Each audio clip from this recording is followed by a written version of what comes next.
Alegria grande de podermos essa segunda-feira celebrar Santo Alberto Magno, bispo e doutor da igreja. Um grande bispo, um grande doutor, um grande homem de Deus, capaz de ensinar a igreja em tantas dimensões. Então, peçamos essa graça de nos deixarmos ensinar. E a segunda-feira, para a comunidade de vida, é um dia de deserto, é um dia de encontro com Deus.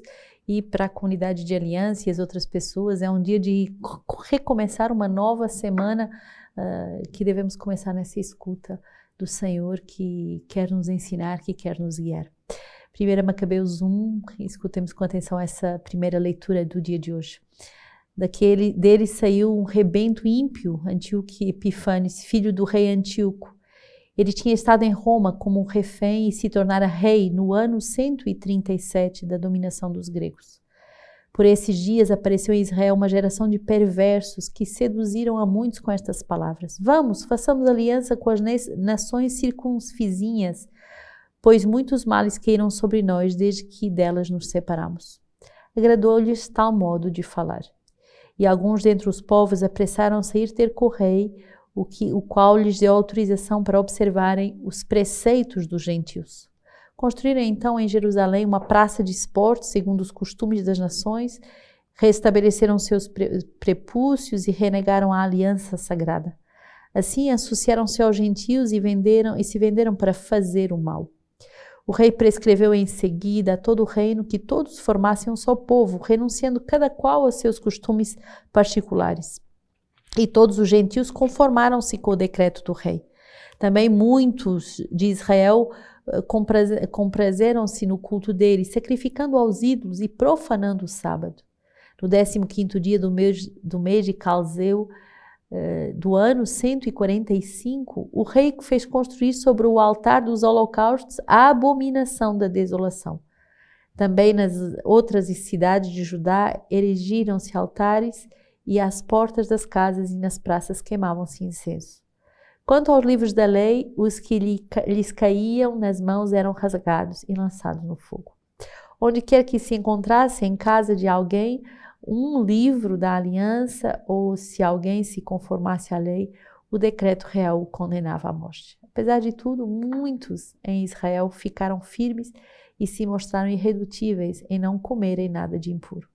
Aceitaram antes morrer para que contaminarem-se com os alimentos e profanar a aliança sagrada, como de fato morreram. Foi sobremaneira grande a ira que se abateu sobre Israel.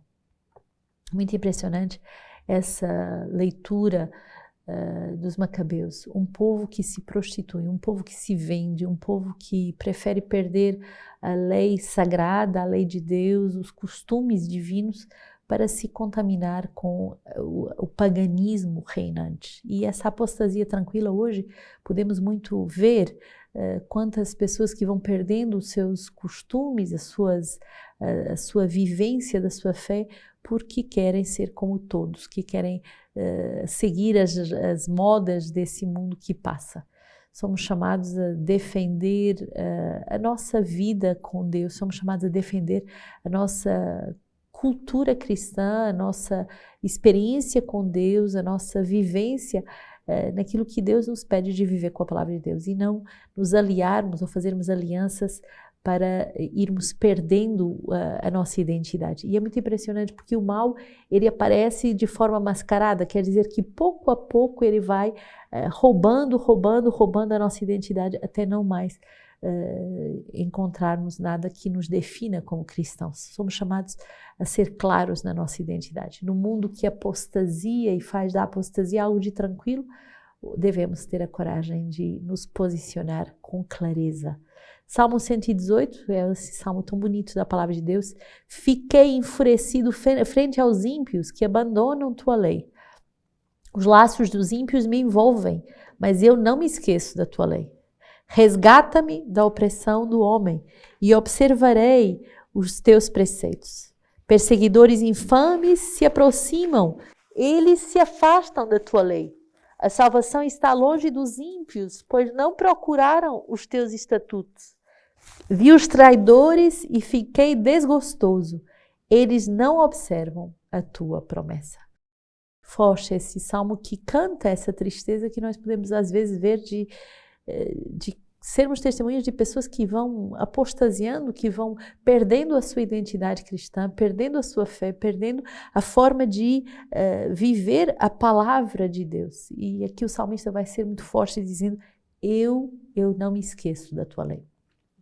Eu creio que um compêndio da Lexio Divina é justamente para isso, para nós fazermos memória e deixarmos que a palavra de Deus vai impregnando o nosso coração. E por que escrever? Né? Você me diz, mas por que eu tenho que escrever? Porque, irmãos, o que a gente escreve, a gente declara, a gente guarda. E passados séculos, alguém pode encontrar e ler as tuas promessas de amor ao Senhor e escutar o que Deus te falou. Eu creio que é muito importante nos declararmos por Deus e fazermos dessa declaração e dessa vivência cristã uma forma de cultura, uma nova cultura, a cultura cristã, a cultura bíblica. Não nos deixarmos invadir pela cultura mundana, a cultura consumista, a cultura hedonista, a cultura do efêmero, do passageiro, mas aceitarmos lutar para sermos claros na nossa identidade. Lucas 18, 35 a 43. Quando ele se aproximava de Jericó, havia um cego mendigando sentado à beira do caminho. Ouvindo os passos da multidão que transitava, perguntou o que era. Informaram de que era Jesus, o nazareu, que estava passando. E ele pôs-se a gritar, Jesus, filho de Davi, tem compaixão de mim. Os que estavam à frente repreendiam-no para que ficasse em silêncio. Ele, porém, gritava mais ainda, Filho de Davi, tem compaixão de mim. Jesus se deteve e mandou que lhe trouxessem. Quando chegou perto, perguntou-lhe, que queres que eu te faça? E ele respondeu, Senhor, que eu possa ver novamente. Jesus lhe disse, vê de novo, tua fé te salvou. E no mesmo instante ele recuperou a vista e seguiu a Jesus, glorificando a Deus. E vendo o acontecido, todo o povo celebrou os louvores de Deus. Muitas vezes podemos ter essa atitude, ora do cego que grita a Jesus, que é capaz de gritar e de lhe pedir compaixão, mas também podemos ter essa atitude da multidão que tenta suprimir o grito mais profundo da nossa alma, que pede para ser socorrida por Deus, que pede esse auxílio divino, que pede essa intervenção de Deus na nossa vida. Então, hoje somos chamados a nos declarar. O Senhor pergunta a cada um de nós, o que queres que eu faça? Somos chamados a nos declarar. Quero ser daqueles que vão apostasiando tranquilamente, se vendendo, se prostituindo, se deixando adormecer naquilo que é a sua identidade mais profunda. Quero fazer parte daqueles que esquecem a lei de Deus, a aliança, as promessas que fizeram a Deus, ou quero fazer parte daquele povo que se deixa salvar, que se deixa firmar na sua verdadeira identidade e que clama com o salmista, da tua lei, da tua aliança eu não vou esquecer. Santo Alberto Magno, bispo e doutor da igreja, celebramos justamente nesse dia a sua grande santidade. Ele foi digno desse título de Magno, justamente pela sua magnanimidade. Nasce na Alemanha em 1206, uma família militar, e justamente que desejava que Alberto seguisse uma carreira militar ou administrativa. Soldado do Senhor e administrador do reino, devotíssimo da Virgem Maria, Santo Alberto optou pelos desígnios do coração de Deus. E depois de estudar ciências naturais em Pádua e Paris, ele entra para a família dominicana em 1223 a fim de mergulhar nos estudos que o conduzem à santidade e ao apostolado. E justamente ele via o quanto a vinha do Senhor era grande e foi se doando ao Senhor, se consagrando à obra da evangelização até se tornar superior provincial e mais tarde foi nomeado pelo Papa Bispo de Ratisbona. Nesse tempo em que somente um santo e um sábio poderiam estabelecer justamente a paz entre os povos e as cidades, como de fato o Santo Alberto Magno foi capaz de fazer.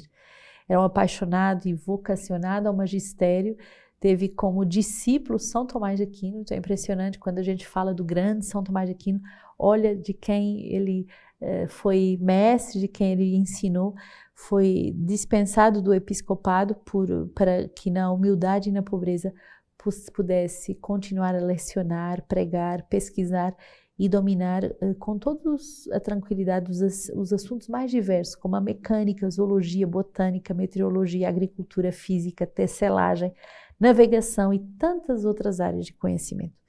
A sua santidade se resumia nessas palavras que ele dizia: a minha última intenção, escrevia, está na ciência de Deus. Então, ele deixa 38 grossos volumes que impregna toda a igreja de santidade e de saber como viver com muito equilíbrio a graça, que a graça e a fé não contradizem a razão, ao contrário. E em 1280 ele é proclamado doutor da igreja e patrono dos cultores das ciências naturais. Então rezemos justamente por Santo Alberto e por toda a família dominicana que nos deram tantos doutores, tantos santos, tantas almas capazes de nos ensinar. Ao vencedor, a segunda morte não lhe causará dano. É um tratado sobre o perdão de São Fulgêncio de Ruspe, bispo. E ele diz assim: no momento, num piscar de olhos, com a última trombeta, soará uma trombeta e os mortos ressurgirão incorruptos e nós seremos mudados.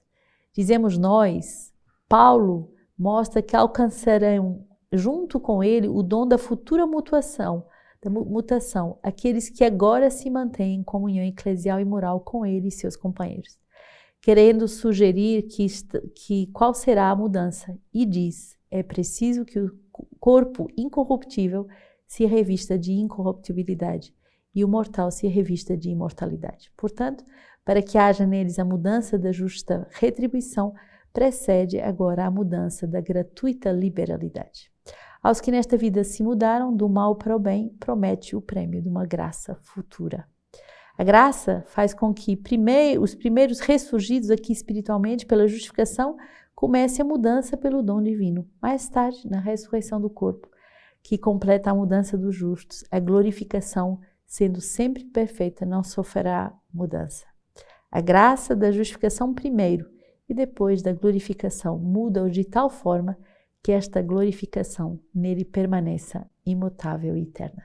Aqui são mudados pela primeira ressurreição, que os ilumina para que se convertam. Por ela passam da morte para a vida, da iniquidade para a justiça, da incredulidade para a fé, das más ações para a vida santa. Por isso, a segunda morte não poderá ter poder sobre eles.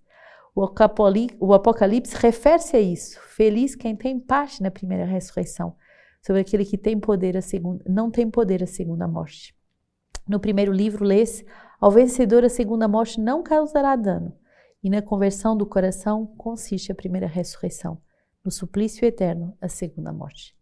Apresse então em tornar-se participante da primeira ressurreição quem não quiser ser condenado ao eterno castigo da segunda morte, pois aqueles que mudados no presente pelo temor de Deus, passam da vida má para a vida santa, passam da morte para a vida, e eles mesmos em seguida passarão da vida obscura à glória. Que Deus nos dê essa grande graça de passarmos para essa vida plena, essa vida de santidade.